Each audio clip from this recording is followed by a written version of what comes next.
All right, we're back, and if you'll remember, we were at the christening of what's her name, Nell Zoylands? Is that her name? Her son, who was the illegitimate son of,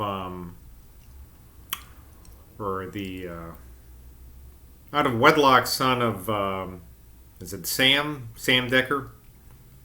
And we're in the middle of a Marxist discussion about labor. Mm-hmm. Zoyland must have been conscious of the advantage that Spear's quietness gave him.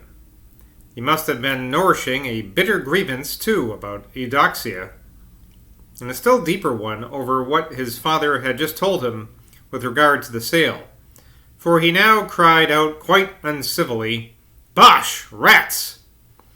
All these theories are the merest claptrap. It's the same all over the world. Wherever you go, you see men ordering and men obeying. Would you yourself be found with a pick and a shovel, I'd like to know, if you could drill us all into your precious commune tomorrow?"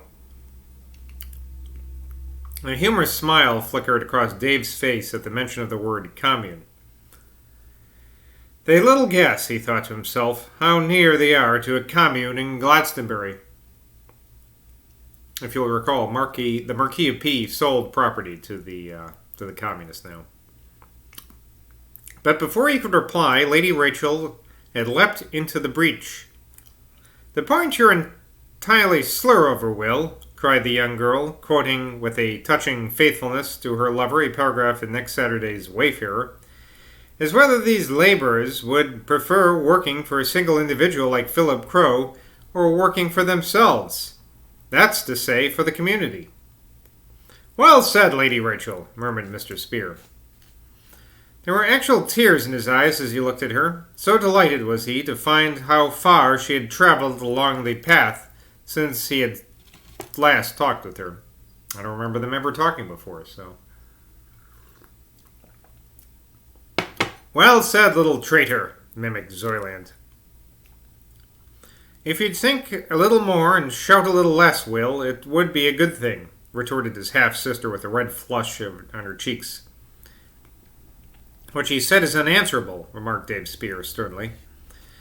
The Marquis of P rose to his feet.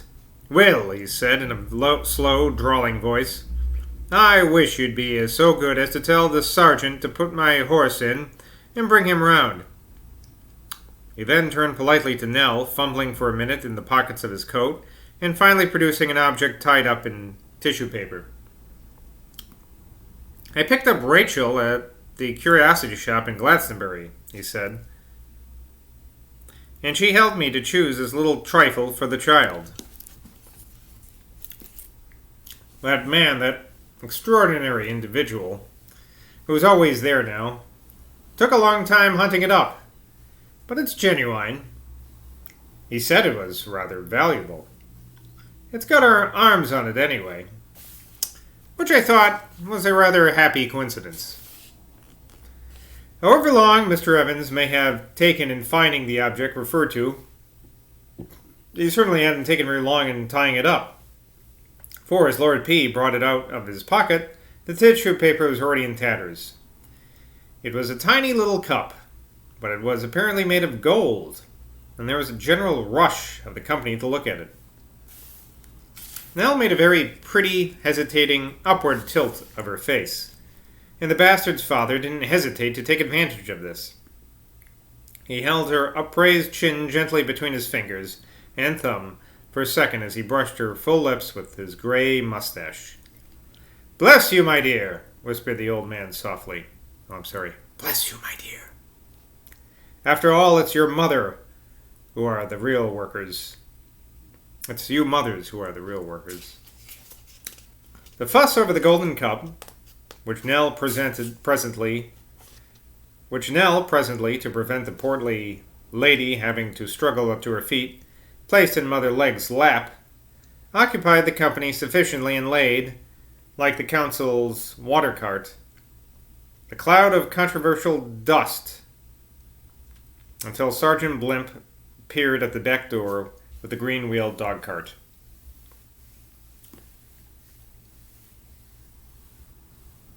The Marquis and his daughter had to pass through the kitchen to reach the vehicle, and Zooky Pepper wisely placed a block of wood against the oak door to keep it open. The sergeant and his big horse were soon surrounded by a mingled company from both the two rooms, for a horse is still the one thing in England that obliterates all social embarrassment. "How be, Sergeant?" said Abel Twig familiarly to the solemn-faced coachman. "Pretty tidy, Mr. Twig, thank'ee. I like it well enough down here, and be glad enough, I would, to stay down here, if it weren't for they Bellamys. Those two old warlocks, Mr. Twig, were made by Satan to both bother a man life out of him." "I can believe it, Sergeant, I can believe it. I only once set eyes on thick old couple, and they were at Summerston Girt Fair, but I seed en haggling with they jippos in a manner unbefitting decent Christian folk. I was sorry for them jippos, and that's the truth, Sergeant, when I heerd how thick pair were carrying on." Sally Jones now hurried forward to stroke the mane of the black horse. "How does your Uncle Bert enjoy his sail, Sal, now he be back in shop?" "He ain't doing only half what he were, Mr. Twig," replied Sal, "and he'd have given up his place over shop, too. He have taken a room at Dickory Cantle's, where he can see the castle markets from his windy. The cattle markets, that is. That's my improvised there. He says them and as he has had a zisty as bad as my zisty, do like to see a bit of the girt world afore they caves in." When the Marquis and his daughter appeared upon the scene and were helped into the dog cart, there was quite a little crowd around them. Though most of these friendly adherents were only women, Lord P. received an old-fashioned feudal ovation as he drove off by Blimp's side with Lady Rachel perched upon the back seat. "'Tis fine to smell a whiff of good horse's dung again," said Abel Twig to Zooky, as he turned back into the house, "in place of this here gasoline." So he's basically saying, "I like the smell of shit." "That's what my daughter Doxy said, only this very morning, as her went off to get the front bust. As her went off to get the frome bus. That's what it says. "Mother, my daughter said, I reckon..." Oh, that's her speaking still. That's why it's all fucked up. Okay, let me start this paragraph again. "That's what my daughter Doxy said, only this very morning, as her went off to get the frome bus. Mother, my daughter said, I reckon I'll go back where people aren't so finicky about and so particular, and where they girt cart horses have silver bells on their necks." There we go. Indeed, with the departure of the head of the Zoyland family, a strange and uncanny irritation seized that whole group of people, an irritation that seemed to flow like an evil electricity from kitchen to parlor, and from parlor back again to kitchen. The little golden christening cup, with the Zoyland falcon on it, which the Marquis had brought, became now the innocent cause of a violent quarrel between Zooky and Sally Jones. Nell had brought the cup in to show them, as soon as the dog cart had driven off, and Sally had said that Uncle Bart had told her long ago about that gold cup, and that Miss Crummy had wanted to see it, but Miss Cordy, what's now Mrs. Evans, had said 'twarn't right to show things to people unless people were thinking of buying things. It was then that Zooky had rudely remarked, "Thick wood number 2 do blurt out lies as fast as his lungs do pant. I reckon he thought thick cup were common silver plate, like Mr. Evans told him 'twere gold." To this insult, Sally had replied in an incoherent rush of words, the drift of which was that she had heard Mr. Gurd tell Mrs. Gurd that if he were blessed by Providence to find his dear lord's cup, there'd be something in Glaston that would divide lies from truth forevermore. And that, Sally added fiercely, that would be the last of thee and of these devil's tongue. Ye'll be saying next that his lordship's gold cup, retorted Zuki, with his lordship's own trademark on it, be the mayor's cup. That's what comes of letting Red Robinson take ye, where no decent woman should be took. I've essayed ye to, sneaking wom at night down Chuckwell Street, and it thee don't minds these manners, I'll let the mayor know thee do go round down, telling tales of what he says to his missus when none be by. Ooh. Nell had gone upstairs by this time to suckle little Henry. Zuki was cleaning away the tea things in the parlor. Zorland and Percy were standing together by the nearest pollard willow, in the direction of that deep weir, into the waters of which, on the occasion of Matt Decker's first appearance here last March, Sam had made so strongly tempted to fling his bearded rival. I believe I remember that happening, maybe. Dave Spear, using Percy's little motor car for this purpose, was occupying himself by patiently driving in two successive trips, first one party and then another, of the proletarian guests to their various homes in the town. He took Mother Legg and Titty first, then, on his return, he took Abel Twig, Nancy Stickles, and Sally Jones, Sally sitting on Nancy's lap.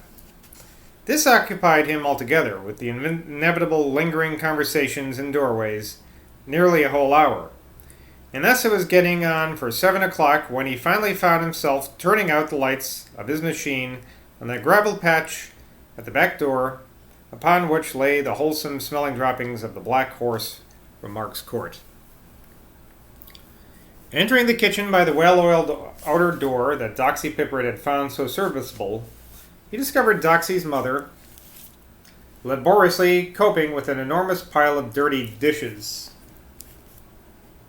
Will had purchased, at the last moment, in the china department of Wallops, a number of cheap teacups and plates that Nell had cordially disliked, but that Zuki, hearing the altercation about them, cast an envious eye upon, regarding them as a possible perquisite. Perquisite? These new cups and plates. I would be skipping over this part if I wasn't reading this out loud. These new cups and plates, although not to be compared for intrinsic beauty, if I was somebody who skips things, which I am not. These new cups and plates, although not to be compared for intrinsic beauty with Nell's own collection, possess for Zuki a far greater value than these, just because there hung over them this vague premonitory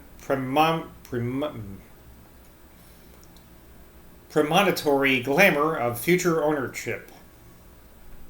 Without doing it deliberately, Zuki broke two of Nell's nicest cups, treasured relics of the quiet Spear family, objects that bore no predatory falcon upon their gilt-bordered whiteness.